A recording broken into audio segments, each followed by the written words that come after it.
परलोक डाक्तर बसंत किशोर जेना से किछि दिन तले किडनी रोग असुस्थ होई चिकित्सित होउथिले। प्रतिष्ठित डाक्तर थिले। से बहुत थर राज्य तथा राज्य बाहर पुरस्कृत मध्य होइछंती। तांको देहांत रे सारा राज्य रे एक अपूरणीय क्षति घटिछि। तांको मृत्यु खबर पाई सारा अंचल रे शोकर छाया खेली जाइथिला। तांको मरशरीर को जन्ममाटी जाजपुर जिला बड़चना ब्लॉक बालचंदपुर पंचायत नानपुर ग्राम में पहुंचा पर स्वर्गत जेना मरशरीर को बहु जनसाधारण पुष्पमाल्य अर्पण करने सहित एक मोटरसाइकेल शोभा बाजा बाण फुटाई ग्राम परिक्रमा करी बसंत साय अमर राय समस्ते स्लोगान देते।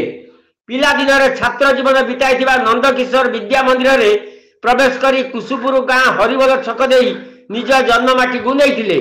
चाकरी काल प्रथमे जाजपुर बालचंदपुर ठारे कल्पतरु स्वास्थ्य केन्द्र नाम एक घर मेडिकल मागणार सेवा जोगाई देउथिले। भुवनेश्वर निजस्व लाइफ प्लानिंग सेवा केन्द्र रे सेवा करि आसुथिले। से बात्या बन्या समय अन्य डाक्तर मानक साथी धरी अनेक गाँव को जाई मागणार सेवा जोगाउथिले। बहु समय रोगी सेवा समय काटी दे आसुथिले। पर्व पर्वाणी टिके छुट्टी मिले गाँव रे पिला दिनर सांग मानक सह स्मृति बांटिबा सह गाँव को धाई आसंती सहित बिताइबा पई समय। बयस बड़ हेउ कि सान हेउ समस्त को आदर स्नेह करिथांती। किछि वर्ष तले निज गाँव रे एक हनुमान मंदिर प्रतिष्ठा करथिले। से जने मिष्टवासी श्रेणी मेलापी और गरीब मानकर दरदी बंधु थिले।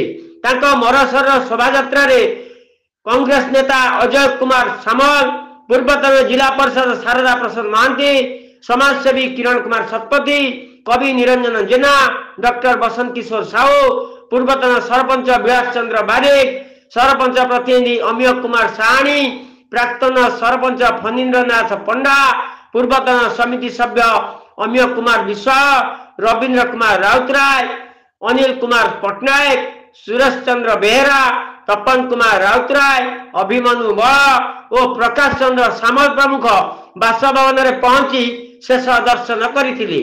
परे परे महांती साई और घाटिया साई परिक्रमा करी शेष भुवनेश्वर स्थित शहीद नगर शेषकृत संपन्न करा। शेष एकमात्र पुत्र सोम कुमार जेना मुखाग्नि देइथिले।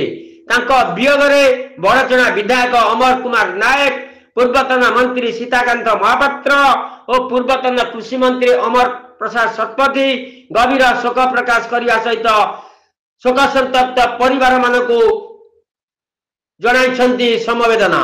जाजपुर बड़चनारू Sharad Kumar Singh report, news Odisha 65। Press the bell icon on the YouTube app and never miss another update.